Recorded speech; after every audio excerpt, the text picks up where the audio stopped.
পঠায় সাধু উদ্ধৱক। তাৰমানে পৰীক্ষিতে আমাৰ কাৰণে প্ৰশ্ন কৰিছে শুকক আমি জানিবৰ কাৰণে যে কৃষ্ণই উদ্ধৱক পঠাই পিছত কি কৰিলে মই জানিব বিচাৰোঁ। তে কৈছে পৰম মধুৰ মূৰ্তি দেখন্তু মুকুতি, যাৰ মধুৰ মূৰ্তি দেখিলে জীৱই মুক্তি পায়, কৰিলন্ত অন্তৰ্ধ্যান কমন যুগুতি। তেনে এজন লোকে কিয় অন্তৰ্ধ্যান হ'ব লগা হ'ল এই বিষয়ে মোক কোৱা। যিটো মূৰ্তি দেখি নাৰী নভাষয় আন, যাৰ মুখলৈ চাইলে চকু মানে পিৰি কাব নালাগে বা চকু নাভাষয়, যাৰ কথা শুনি সন্ত হবে নেৰৈ ধ্যান, যাৰ কথা শুনিলে সন্ত মহন্তই ধ্যান নেৰে, যিটো শৰীৰৰ গুণ কীৰ্তন কৰন্তে, যিটো শৰীৰৰ গুণ কীৰ্তন কৰিলে জগতৰে পূজ্য হৈ সেহিষে মহন্তে, তেওঁ জগতৰ পূজ্য এজন মহন্তলৈ ৰূপান্তৰ হয়। আমাৰ বংশৰ যিটো শিৰৰ কুসুম, পিতামহ অৰ্জুনৰ ৰথৰ কুটুম, যে আমাৰ পিতামহৰ আমাৰ বংশৰ যিটো শিৰৰ কুসুম, আমাৰ যিজন শিৰৰ মুকুটস্বৰূপ পিতামহ অৰ্জুনৰ ৰথৰ কুটুম, যিজন মানে অৰ্জুনৰ ৰথৰ সাৰথী হিচাপে আছিল, এক হাতে চাত আৰু হাতে বাঘ জৰি, ত্ৰিভুৱন মোহন মধুৰ ৰূপ ধৰি, তেওঁ এহাতে চাত আৰু এহাতে বাঘ ধৰি যিজন মধুৰ মোহন ৰূপ, শ্যাম তনু পীত বস্ত্ৰ দেখন্তু সন্তোষ, যাক দেখিলে মানুহৰ মনলৈ সন্তোষিত ভাৱ আহে, প্ৰকাশে বদন চাৰু শ্যামক পদ্মকোষ, যাৰ বদন মানে চেহেৰা দেখিলে ধুনীয়া চেহেৰা দেখিলে মানুহৰ মনলৈ আনন্দ ভাৱ আহে, ঘোঁৰৰ পৰিছে ধূলি তাতে ঘৰ্মবিন্দু, সেই ঘোঁৰাৰ ধূলিৰ গৈ যেতিয়া সেই ঘামি থকা ঘামবিলাকত পৰিবগৈ, শশাংকে সহিত যেন জলে পূৰ্ণ ইন্দ্ৰ, যেতিয়া চন্দ্ৰৰ পোহৰত সেই মানে ঘামত পৰা ধূলিবিলাক জিলিকি উঠিব, হাস্য নিৰীক্ষণত অমৃত কৰৈ বৃষ্টি, যাৰ আনন্দত অমৃত বৃষ্টি হয়, যুদ্ধ সময়তো তাতো পৰৈ যাৰৰ দৃষ্টি, যুদ্ধ সময়ত যাৰ চকু তেওঁৰ ওপৰত পৰিল, জোৰাই তনু মন মিলৈ পৰম আনন্দ, তেওঁ পৰম আনন্দ আৰু মন শান্ত হয়, সেহি বেলা অৰ্জুনৰ শৰেৰে চেদৈ স্কন্ধ, আৰু সেই সময়তে অৰ্জুনৰ শৰৰ দ্বাৰা তেওঁলোকক মানে স্কন্ধ ছেদ কৰা হয়, হুৱৈ ঘন শ্যামতনু শুভৈ পীত বস্ত্ৰ, চাৰু চতুৰ্ভুজৰ ৰূপ হাতে চাৰি অস্ত্ৰ, যিজনৰ চাৰি অস্ত্ৰ লৈ শ্যামতনু পীত বস্ত্ৰৰে শোভা পায়, দেৱসৱে পূজৈ ওপৰক লাগি চাই যায়, পৰম বিমানে বৈকুণ্ঠত লৱৈ ঠাই। যিবিলাক যোদ্ধাৰুৱে মৃত্যুৰ সময়ত অৰ্জুনৰ শৰবিদ্ধ হৈ কৃষ্ণৰ সেই ৰূপটো চাই মৃত্যু হয়, তেওঁলোক কি হয় চতুৰ্বৰ্গ সাধন হয়, অৰ্থাৎ মুক্তি পায়। জং জং অপিস্মৰণ ভাৱং তেজতে অন্তে কলে বৰম, তম তমেই বৈতি কৌন্তে সদাতত ভাৱ ভাবিত। সেই কুন্তিসুত ধনঞ্জয় মৰিবৰ সময়ত যি ভাৱনা লৈ যায়, সেই ভাৱনাৰ অনুকূল জন্মটো জীৱই পিছৰ জন্মত ধাৰণ কৰিব লাগে। আমি কেনেকৈ মৰিব লাগে? মুখে বোলা ৰাম, হৃদয়ে ধৰা ৰূপ, এতেকে মুকুতি পাইবা কহিলো স্বৰূপ। আমি যাবৰ সময়ত ঈশ্বৰৰ নাম আৰু হৃদয়ত ৰূপ চিন্তা কৰি যাব লাগিব, তেতিয়া আমাৰ জীৱই মুক্তি পাব। তাৰ কাৰণে 12 বছৰ বয়সত আমি শৰণ দিব লাগে, শৰণ অনগল হ'লে ভজন দিব লাগে, শৰণে নাম দিব ভজনে ৰূপ দিব।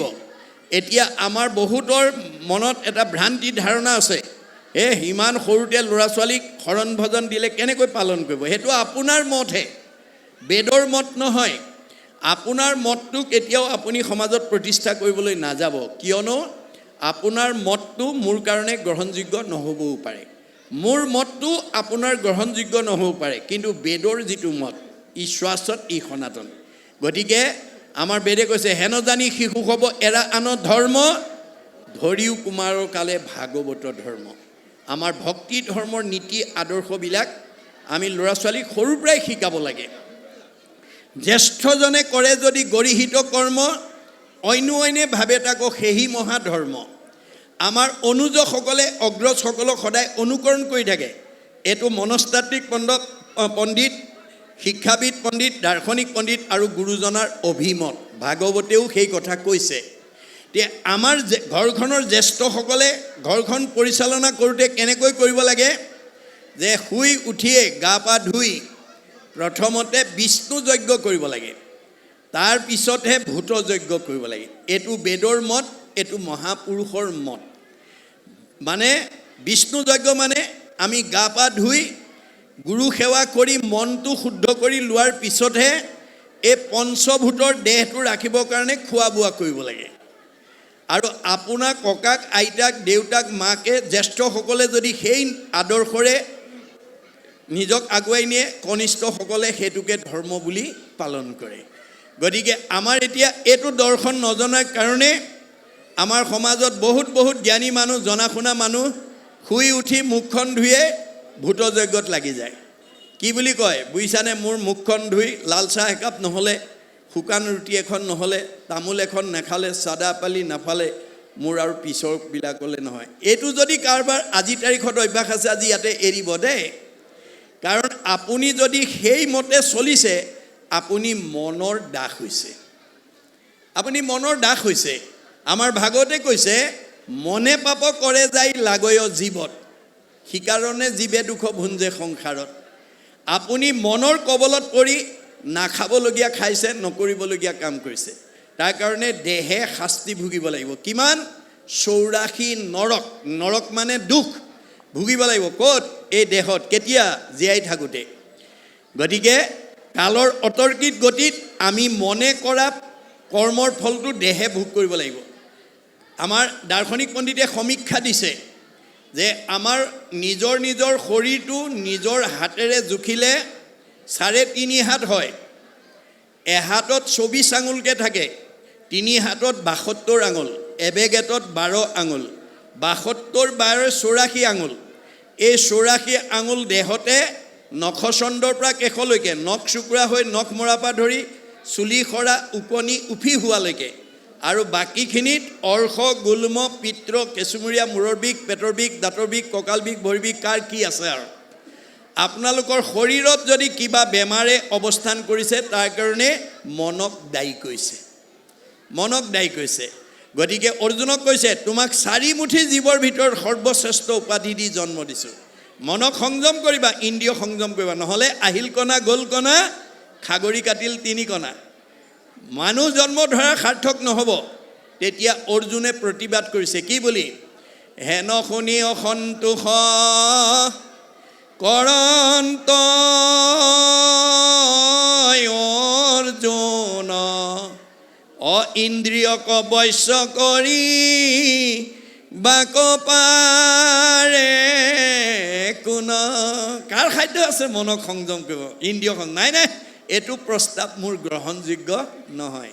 এতিয়া কৃষ্ণই হাঁহি পেলাই উত্তৰ দিছে, কৃষ্ণে বোলে সখী তুমি নকৰিবা ভয়, অভ্যাসতে ইন্দ্ৰিয় বশ্য আপুনি ভয় নকৰিবা অৰ্জুন, অভ্যাস কৰা। আজি আপোনালোকে নিজকে সোধক, ঘৰৰ পৰা অহাৰ পৰা বহুতে কটখনত বহিছে, কোনোবাই চকীত বহি আছে। ঘৰত অকলে ইমান সময় এনেকৈ চকী বা কঠ এখনত বহি থাকিব পাৰিলেহেঁতেন নে? নোৱাৰিলেহেঁতেন। কোনে বহাইছে? কিয় বহাইছে? বেদে কৈছে, স্ব পৰম অনুৰক্তি ঈশ্বৰেই ভক্তি। আজি ইয়াত যিসকল বহি আছে, ভাগৱতৰ কথা জানিবৰ কাৰণে, শুনিবৰ কাৰণে, বুজিবৰ কাৰণে এটা আগ্ৰহ লৈ বহি আছে। এই আগ্ৰহে আমাক 6টা প্ৰমোচন দিব। ভাগৱতৰ প্ৰথম স্কন্ধতে কৈছে, শ্ৰদ্ধা, ৰতি, প্ৰীতি, ভক্তি, শান্তি, 6 নম্বৰত মুক্তি। মানুহ নামৰ জীৱটোৱে আজিৰ দৰে পৰিৱেশলৈ আহিবই লাগিব, বাউন। এই জন্মত নহয়, পিছৰ জন্মত নহয়, 100 জন্মত। কাৰণ মানুহৰ জন্ম পাই ভক্তি নকৰা পৰ্যন্ত জীৱ মুক্তি হ'ব নোৱাৰে। সব জীৱই মানুহ জন্ম পাবৰ কাৰণে চেষ্টা কৰি আছে। আমি যদি মানুহৰ জন্ম পাই সেই কথা উপলব্ধি নকৰোঁ, তেতিয়া আমাৰ জীৱটোৰ অৱস্থা কি হ'ব? মাধৱদেৱে কৈছে, মনুষ্যৰ জন্ম পাই হৰি নভজিলা, অৱশ্যে হুইবা ভাই তৃণতৰু শিলা। তে অৰ্জুনক কৈছে, তুমি যেতিয়ালৈকে ভকতৰ সংগলৈ আহি কৃষ্ণ কথা নুশুনিবা, নকবা, তেতিয়ালৈকে তুমি যাবৰ সময়ত কৃষ্ণৰ নাম ল'ব নোৱাৰিবা। মোৰ ভক্ত যিটো নোহে ভিন্নতাৰ বুল, মৰিবাৰ বেলা কৰে হিয়াকুল ব্যাকুল। লোকে সুমৰ আৱৈ বোলে বোলাৰাম হৰি, তাক নুবুলিয়া মৰৈ আয়ৈ বাপ বুলি। এতিয়াৰ পৰা যি মানুহে কৃষ্ণ বুলি কোৱাৰ অভ্যাস নকৰে, আমাৰ অভ্যাসটো কেনেকুৱা হ'ব লাগে? মাধৱদেৱে কৈছে, পৰে বা পিছলে সৰ্পে বা দংশয়, জ্বৰে তাপ পীড়া কৰে, এতেকতে যদি হৰি নাম লৱে, যমজাত নাকুতৰে। আমাৰ ভগৱন্তৰ নামটো এনেকুৱা হ'ব লাগে, খিমখিমীয়া বৰষুণ হৈছে, গাঁৱলীয়া ৰাস্তাত গৈ আছে, হঠাৎ ভৰিটো পিছল খাইছে বা উজুতি খাইছে, কৃষ্ণ বুলি আহিব লাগে। কিন্তু আমাৰ অভ্যাস নকৰাৰ কাৰণে আমাৰ হঠাতে পিছল বা উজুতি খালে কৃষ্ণৰ ঠাইত গণ্ডগোলীয়া শব্দ আহি যায়। সেই গণ্ডগোলীয়া শব্দটোৰ ঠাইত কৃষ্ণ বুলি ক'বলৈ অভ্যাস কৰিব লাগিব। মনত ৰাখিব কথাটো, কৃষ্ণ কৃষ্ণ কৃষ্ণ বুলি যিটো অন্তকালে নিজ প্ৰাণতে যে, আদ্যৰ শবদে মুকুতি টাংক দিয়, আৰু কিবা বস্তু দিব বুলি আৰু দুই পদে লজ্জা হুয়া, ঋণী ভৈলো বুলি থাকয় মাথা দমায়া। আমি যাবৰ সময়ত যদি তিনিবাৰ কৃষ্ণ বুলি কৈ যাব পাৰোঁ, প্ৰথম কৃষ্ণটোৰ কাৰণেই ভগৱন্তৰ সৰ্বস্ব প্ৰদত্ত মুক্তিটোকে দি দিয়ে, আৰু পিছৰ কৃষ্ণ শব্দ দুটা কাৰণে দিবলৈ একো নথকাৰ কাৰণে ধৰুৱা হৈ ৰ'লোঁ বুলি মূৰ দোৱাই থাকে। আপুনি যদি ভক্তিৰ দ্বাৰা কৃষ্ণক যদি ঋণগ্ৰস্ত কৰি ৰাখে, কোনোনো দুৰ্লভ আছে হৰিপ্ৰসন্ন, আমাৰো কোনো দুৰ্লভ থাকিব নোৱাৰে। এই আদৰ্শবিলাক কৈ আছে, এই নীতি পদ্ধতিবিলাকৰ কথা কৈ আছে। ভাগৱতে কেৱল পদ্ধতিৰ কথা কৈ আছে, জীৱনশৈলীৰ পদ্ধতি দেই, মনত ৰাখিব।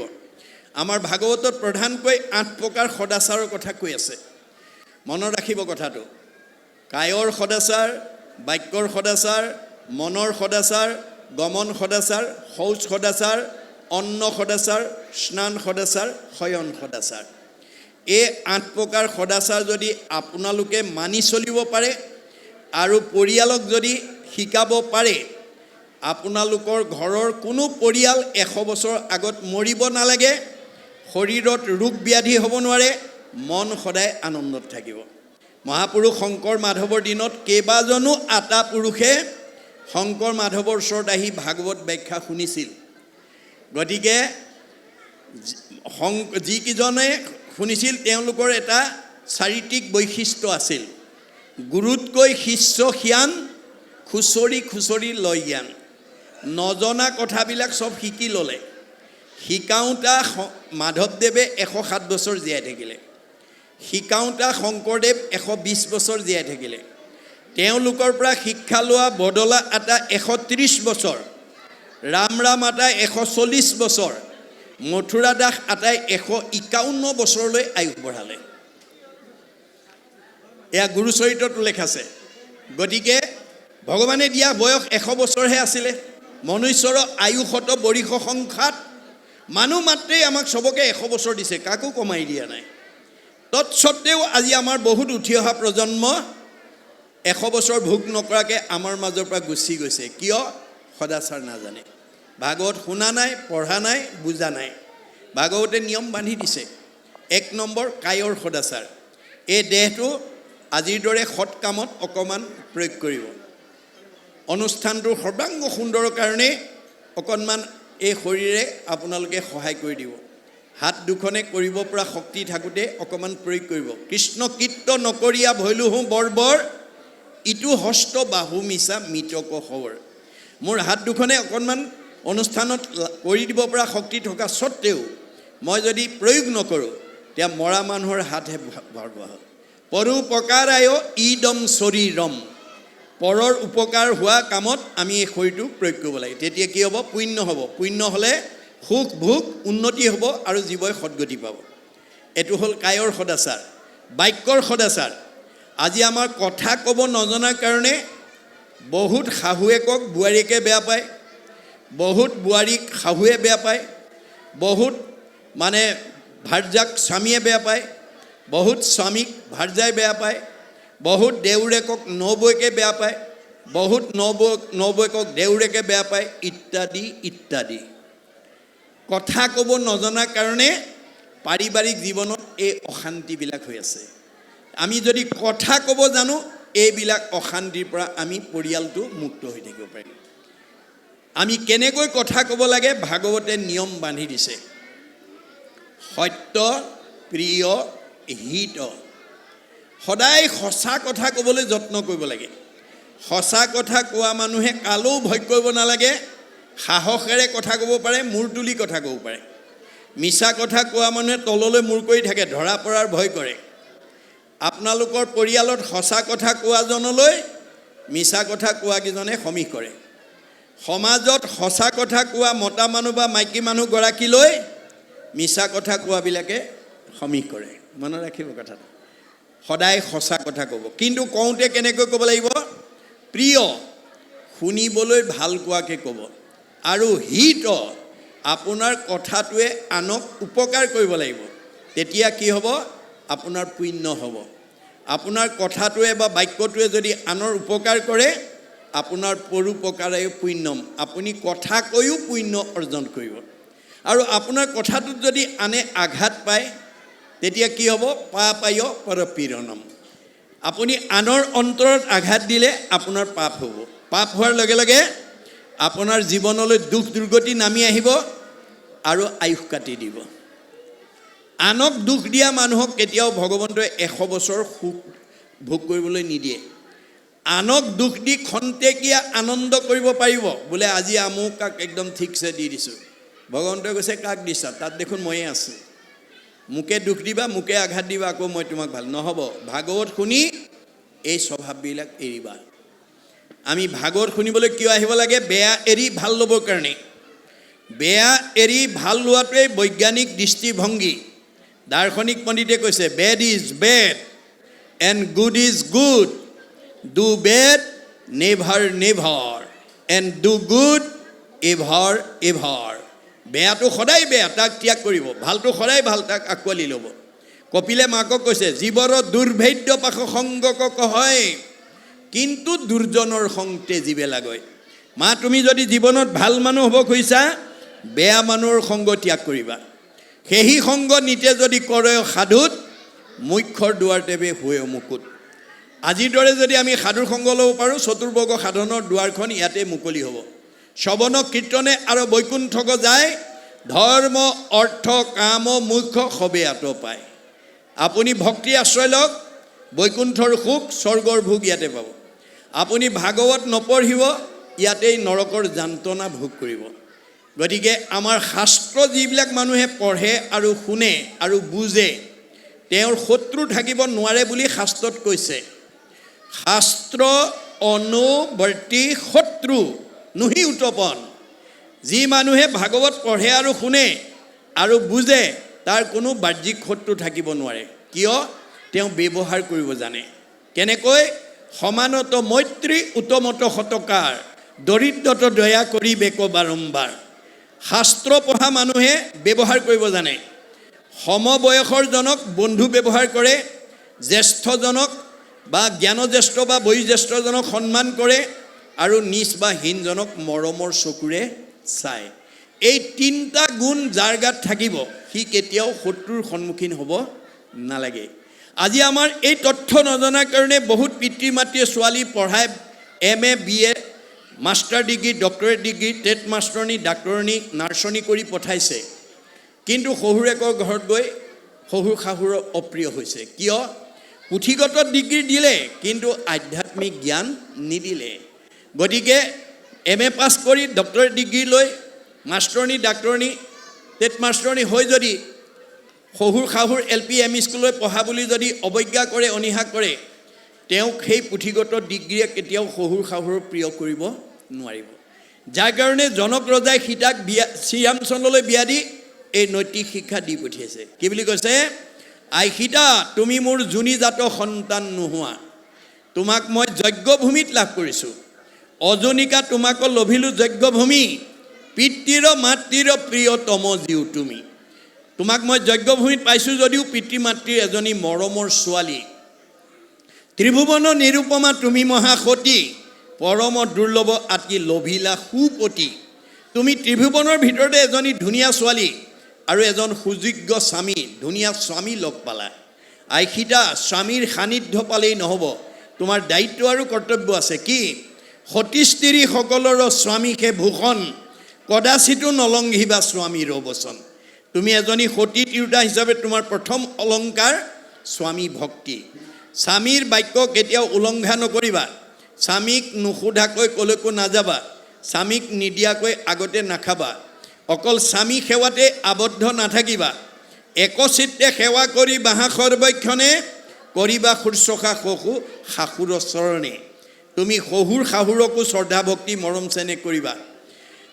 অকল তাতেই সীমাবদ্ধ নাথাকিবা নকৰিবা অৱহেলা দেউৰ সবক কৰিবাহা দয়া আতি সমস্তজনক দেউৰ ননন্দী জাঠাল বৰ্জনা যিমান আছে সকলোকে যথোচিতভাৱে শ্ৰদ্ধা ভক্তি মৰম চেনেহ কৰিবা তেতিয়া কি হ'ব তেবে তজু শুদ্ধ বা যশ বাঢ়িব সংসাৰে ইহপৰ লোকে সুখ মিলিব তোমাৰে তেতিয়া তোমাৰ আচৰণ ব্যৱহাৰ মৰম স্নেহত সন্তুষ্ট হৈ শহুৰ শাহুৰে সমাজক ক'ব মই পৰমানন্দ প্ৰাথমিকৰ পৰা এজনী ভাল বোৱাৰী বিয়া কৰাই আনিলোঁ এজনী ছোৱালীৰ আচৰণ ব্যৱহাৰে সমাজৰ গাঁওখনৰ বংশৰ গৌৰৱ কঢ়িয়াই আনিব আৰু এইখন গাঁৱৰ পৰা বহুত ছোৱালী ভৱিষ্যত বিয়া হোৱাৰ পথ প্ৰশস্ত হ'ব গতিকে আমি ভাগৱতৰ আদৰ্শৰে আমি আগবঢ়াই নিব লাগিব গতিকে এয়া হৈছে শাস্ত্ৰ পঢ়াৰ এটা আমাৰ ডাঙৰ লাভ গতিকে শাস্ত্ৰ নপঢ়া মানুহে